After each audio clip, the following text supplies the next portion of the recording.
Living in your car, living in your automobile. I got a quick story for you. Even in the small town I live in on the Oregon coast, I personally know about 15 people that have lived in their vehicle, their automobile, for years at a time, several years. Why is that? Well, I'm not going to get into that. A lot of them are chronic homeless people.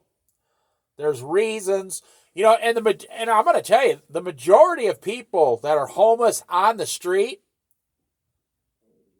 they're alcoholics or they're addicted to drugs.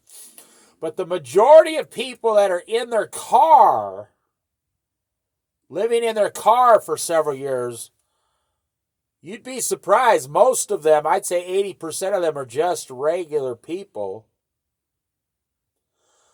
So here's how they do it. Here's how it's done. They live in a car. Now, whatever their circumstance was, they lost their apartment, they lost their house, the death of a loved one, they lost their spouse. So like they were on, every one of them, all 15 of them that I know are on SSI, the disability. You get like $800 a month, and then you go down and apply for food stamps, etc. So they live on $800 a month plus food stamps. And they probably go to the food bank once every 2 weeks, once a month, whatever is, allowed. So they left their house. All 15 of these people that I know had a place to live several years ago. Because I've been here 20 years. And I tell you, you got to have compassion on people. I'm not talking about the street people. I'm talking about people in their cars. The police know who they are. Everybody knows them. They never break the law. They always stay to themselves. They never get in trouble with the law. They pay their auto insurance and their gas. Okay, here's how they do it. Say 10 years ago, they left their house, got kicked out, and they had a car. They live in it for a year, and somehow they save $150 a month or $2,000 a year. And then they take the car they're in that's breaking down and trade it plus $2,000 more dollars, and they get a much better vehicle, like a Jeep. And then they live in that for 2 years. I'm not telling you this is what I do. I'm telling you this is the story. I see these people. I know them personally. I talk to them. I say hi to them. They're like your neighbors, except they live in a vehicle. So they live in, say, the Jeep for 2 years, and they save $3,000, and so they'll take the $3,000 plus the Jeep, and they'll buy like a minivan for $6,000. I'm telling you, God is more than willing to provide. God provides. I know one guy here locally has slept in a small, tiny little truck for 8 years. 8 years. He's the nicest guy on the planet. He's got a disability. That's why he's on SSI. He never has enough money for an apartment. That's impossible. It's funny how the human nature goes into survival mode whether you want to or not. If you're forced into a survival mode, you will survive.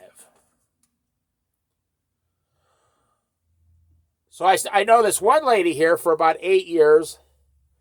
She's on her 4th vehicle, and each vehicle gets a little better, a little better, a little better.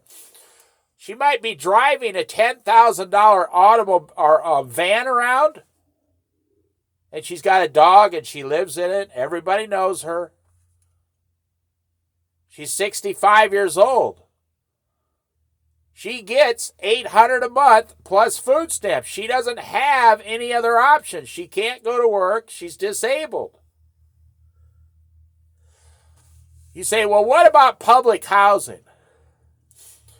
You know, on the South Coast, the South Oregon coast, on the coast, the state just came out with the numbers. On the South Coast, I'm talking about way down by Gold Beach, Brookings, there is a 9-year wait for public housing. Where I live here in the Central Oregon coast, there is a 7-year wait for public housing. So if you go down and apply for public housing in the state of Oregon and in your county, what are you going to do for the next 7 years? There's a 7-year wait for public housing because the government doesn't put any more money into it. So I just wanted to share that story with you, good or bad. I'm not trying to make a political statement here. I'm not saying that I have the answer how to solve the homeless problem. No, I'm telling you what I'm seeing. This is a town of 10,000 people. I personally know 15 of the people that live in their automobiles. They just move around all day around town. They don't cause trouble.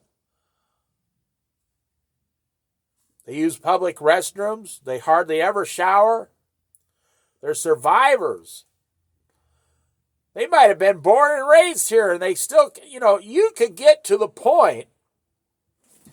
You're 65, your husband passed away, God forbid, or your wife passed away, and you were both, maybe your spouse was on Social Security and you are on disability.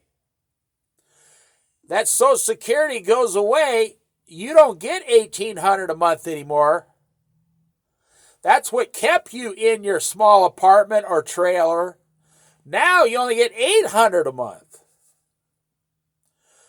One thing I've noticed about the street, everybody has a different story. There's 1,000 stories. And most of them are valid. Like I said, the people that are walking around, homeless people, they're addicted to drugs or alcohol. They say 70% of them. But the people living in their vehicle, they're not addicted. 80% of them are regular people. They're stuck. Someone would literally have to pick them up. I'm talking about the government. Put them in an apartment, and the government would have to pay for the apartment. And the government has decided we're only going to do so many people. We're not going to do any more.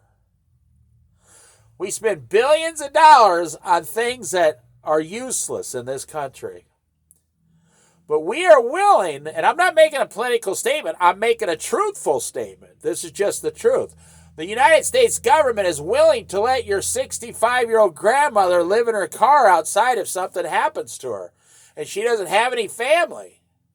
Maybe there's mental illness in her family.